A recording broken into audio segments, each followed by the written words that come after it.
Assalamualaikum warahmatullahi wabarakatuh. Alhamdulillahirabbil alamin. Wassalatu wassalamu ala asrofil anbiya'i wal mursalin wal auliya wasyuhada wassahabati wat tabi'in. Amma ba'd. Di sini saya sebagai guru pembimbing muatan lokal pendidikan diniyah akan mengisi materi untuk mengisi materi di bulan puasa Ramadan ini. Materinya adalah puasa, zakat, dan sholat. Langsung saja dari puasa. Pengertian puasa. Puasa menurut lughat atau bahasa ialah meninggalkan makan dan minum dari mulai terbitnya fajar sampai dengan terbenamnya matahari.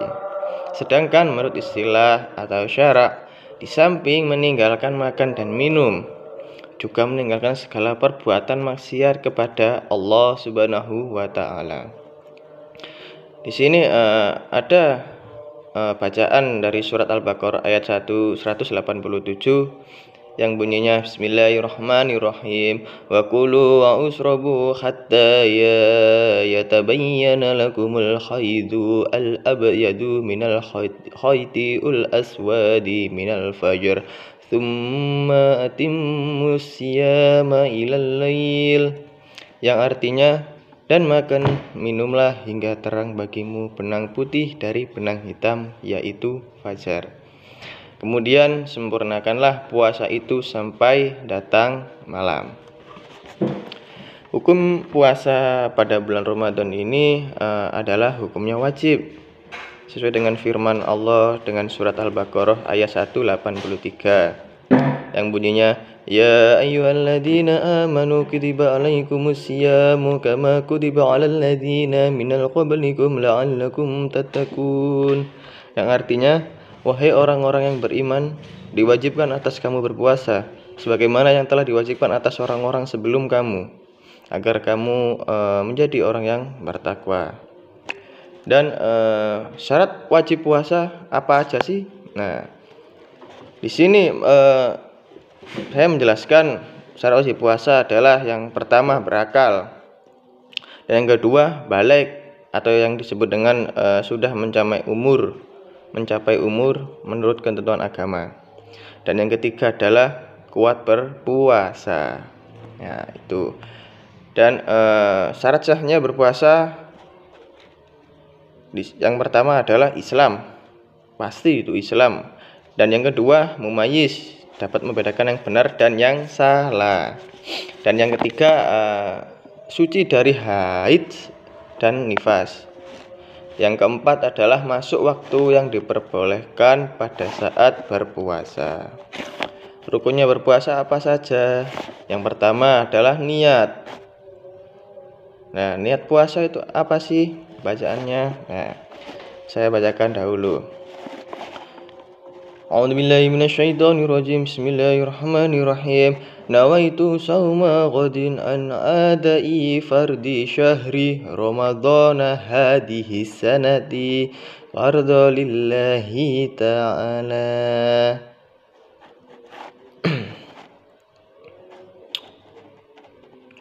Yang artinya adalah saya niat puasa esok hari untuk menunaikan bulan Ramadan tahun ini karena Allah Ta'ala. Dalam berniat puasa ini adalah untuk anak-anak kelas 1 sampai kelas 6 adalah wajib untuk dihafalkan ya. Mengapa? Karena setiap Islam itu ya harus wajib puasa. Dan pengertian di sini pelaksanaan niat puasa itu ada dua pendapat ulama yang mengatakan, pertama, niat puasa dilaksanakan setiap malam hari, dan yang kedua bisa dilaksanakan satu kali niat untuk 1 bulan untuk menghindari kelupaan. Kalau niat kita setiap malam, maka hendaklah kita pada bulan puasa melaksanakan niat untuk 1 bulan. Di samping di sini saya akan menjelaskan membaca niat setiap malam dan setiap malam untuk berbuka puasa ya maksudnya. A'udzubillahi minasyaitonirrajim. Bismillahirrahmanirrahim. Allahumma laka sumtu wa bika amantu ala rizkika aftartu zahabat dhama'u wa abtalatil uruku wa uthbital ajru insyaallah. Artinya, ya Allah, untukmu aku berpuasa dan denganmu aku beriman, dan atas rezekimu aku berbuka. Telah hilang haus dan basahlah tenggorokan, dan tetaplah pahalanya insya Allah. Nah, di sini sekalian menjelaskan hal-hal yang membatalkan puasa. Apa saja sih hal-hal yang membatalkan puasa itu? Yang pertama, makan dan minum itu tidak boleh. Yang nomor 2, masuknya sesuatu pada lubang anggota badan. Yang ketiga, muntah dengan sengaja. 4, bersenggama. Yang kelima, keluar mani dengan sengaja. 6, keluar darah haid dan nifas. Yang terakhir, gila dan mabuk. Dan seterusnya, orang yang boleh meninggalkan puasa itu yang pertama, orang yang sakit tidak sanggup berpuasa. Dia boleh berbuka puasa selama ia sakit, tetapi harus menggantikan puasanya pada hari lain. Yang nomor 2, orang yang berpikiran jauh, ia boleh berpuasa tetapi wajib mengganti qadha sebanyak yang ia tinggalkan. Yang ketiga, orang yang lanjut usia yang sudah tidak sanggup berpuasa, baginya boleh berbuka tapi wajib membayar fidyah, yaitu memberi makan seorang fakir miskin setiap harinya selama ia meninggalkan puasa. Fidyah tersebut sebanyak 3/4 liter atau setengah kilo beras. Dan selanjutnya yaitu wanita hamil atau menyusui anaknya boleh berbuka puasa tapi wajib mengqadha puasanya. Lanjut, sunat-sunat yang berhubungan dengan bulan puasa. Bulan puasa Ramadan, yang pertama, segera berbuka puasa setelah masuk waktu berbuka. Yang kedua, berbuka dengan kurma atau sesuatu yang manis atau buah-buahan. Yang ketiga, berdoa waktu berbuka. 4, makan sahur. 5, mengakhiri makan sahur. 6, memberi makan orang lain untuk berbuka puasa. 7, memperbanyak sedekah. Yang ke-8, yang terakhir, memperbanyak baca Al-Quran atau tadarus. Nah, kapan sih waktunya yang diharamkan puasa itu? Yang pertama adalah pada hari raya Idul Fitri tanggal 1 Syawal. Dan yang kedua adalah hari raya Idul Adha tanggal 10 Zulhijjah. Dan yang terakhir adalah hari tasyrik tanggal 11, 12 dan 13. Di sini saya mau bertanya, apa sih keistimewaan puasa Ramadan? Nah, keistimewaan puasa Ramadan adalah puasa adalah jihad. Sabda Nabi, berjihadlah kamu dengan lapar dan dahaga, sebab pahalanya sama dengan jihad fi sabilillah, dan tidak ada amal yang dicintai Allah kecuali lapar dan dahaga. Dan yang lanjutannya nomor 2, puasa itu perisai. Yang ketiga, puasa itu syafaat. Ya. Dan yang terakhir, puasa itu ampunan. Dan selanjutnya saya akan menjelaskan sholat tarawih untuk bulan Ramadan ini ya. Hukumnya sholat tarawih adalah sunnah muakkad. Artinya sunnah muakkad adalah sunnah yang dikuatkan mengerjakan bagi laki-laki maupun perempuan. Boleh dikerjakan sendiri, yang paling baik adalah berjamaah. Waktu untuk mengerjakan sholat tarawih adalah setelah sholat isya.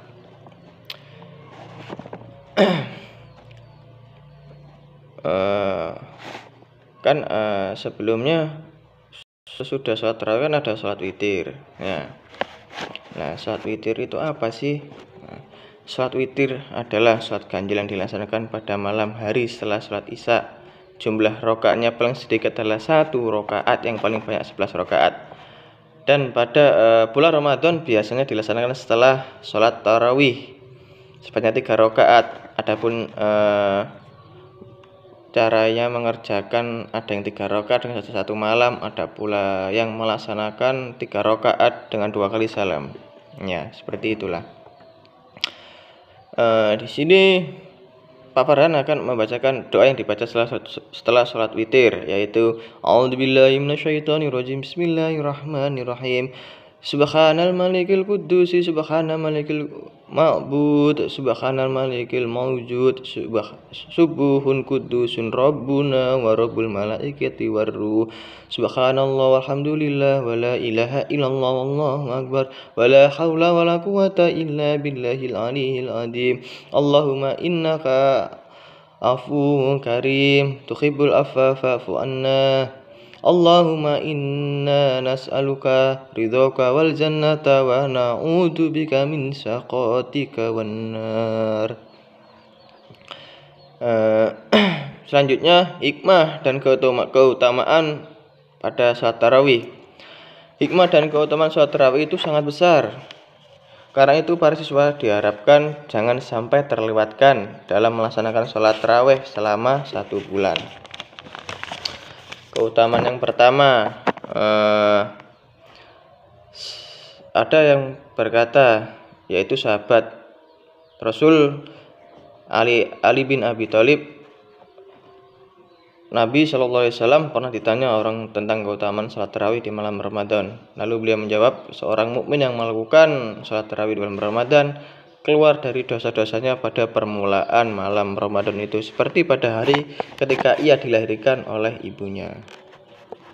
Dan keutamaan malam kedua adalah dosanya dan dosa ibu bapaknya diampuni kalau kedua mukmin.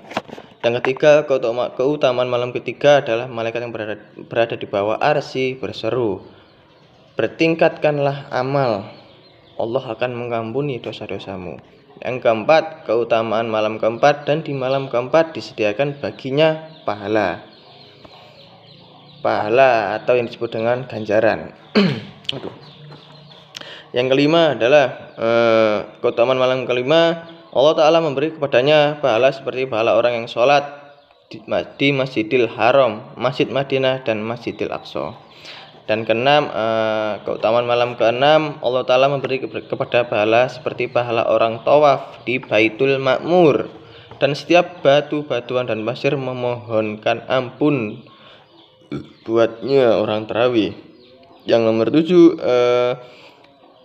pada malam ketujuh seolah-olah ia mendapatkan pahala Nabi Musa alaihissalam dan membantunya menghadapi Fir'aun dan Haman. Yang kedelapan, Allah Ta'ala mengaruniakan kepadanya pahala seperti yang dikurniakannya kepada Nabi Ibrahim alaihissalam.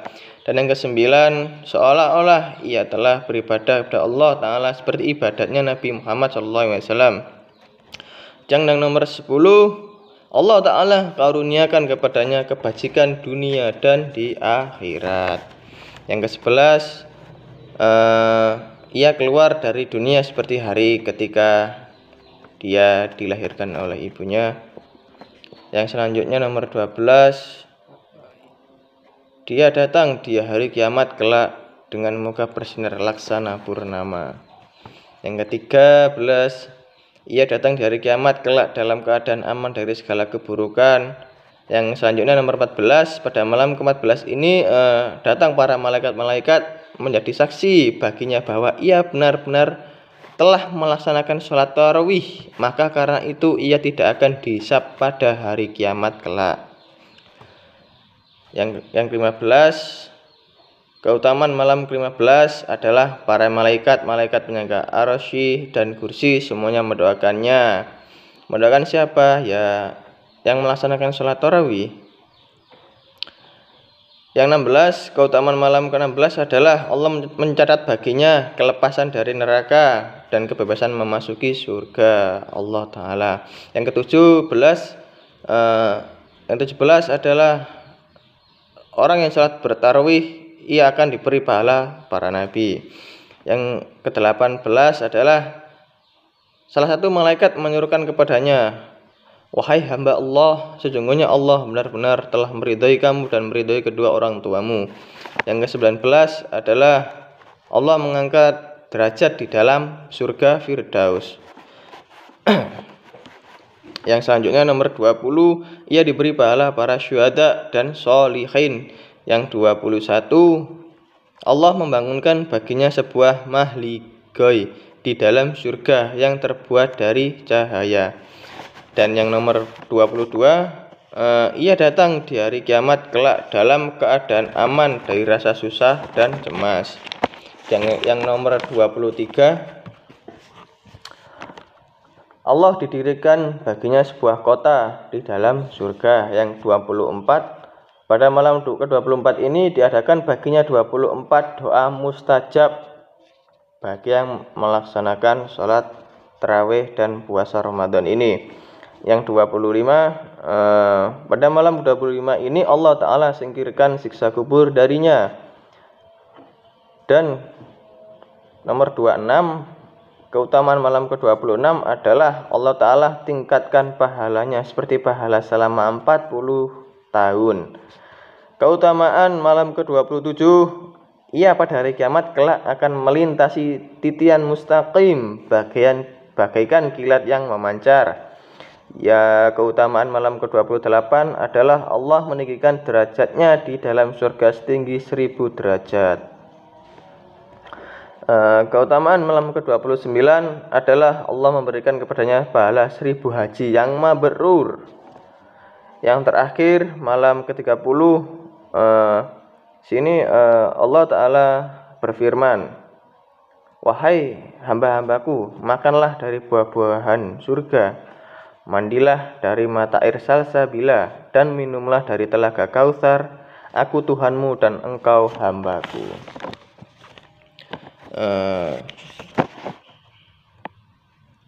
Di sini pada materi bab salat tarawih dan witir sudah.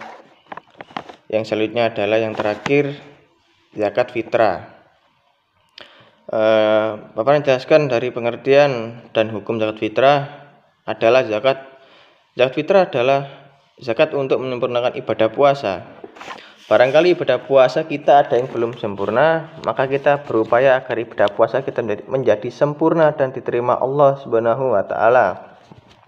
Dengan cara bagaimana?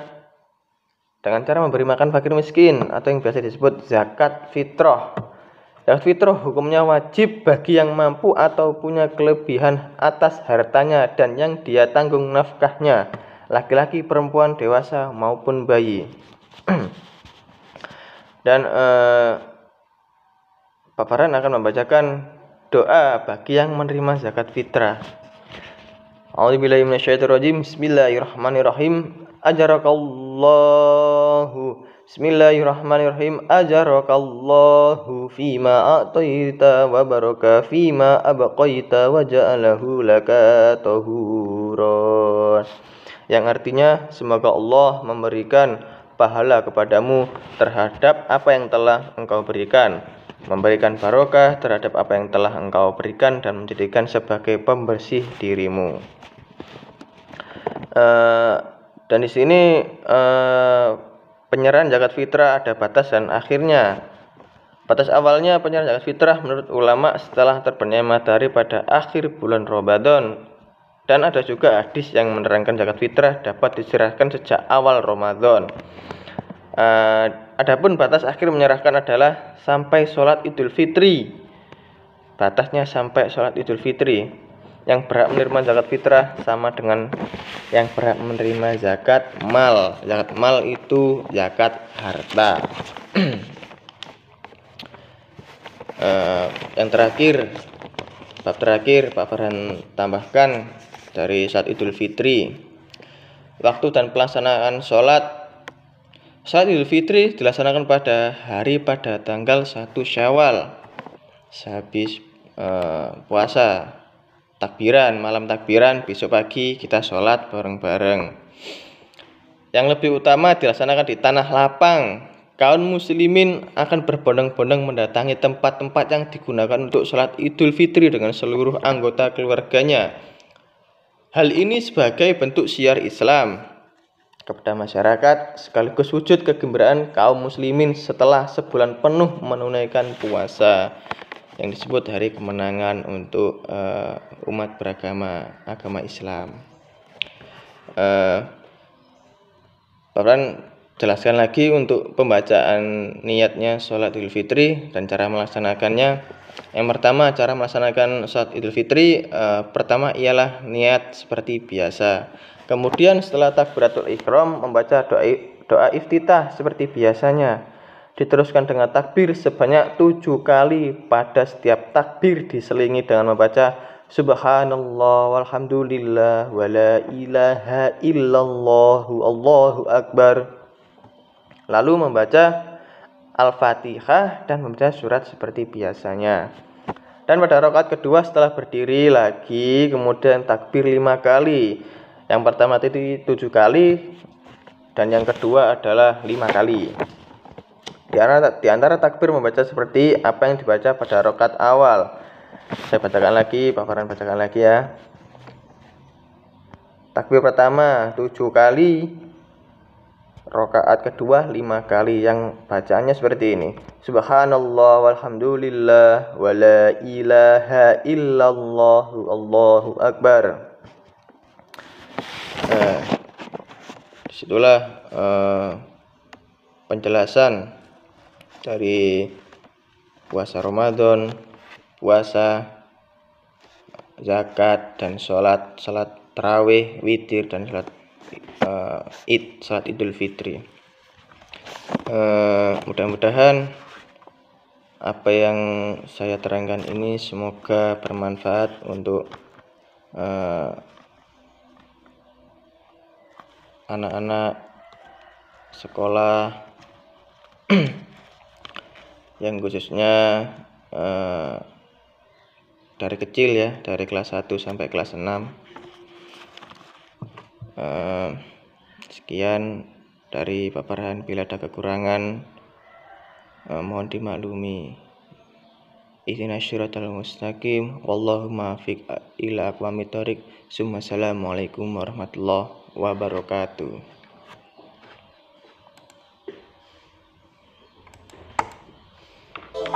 Ocean, it's a big ocean. Come on, baby, let me tell you one thing. My heart is never ending.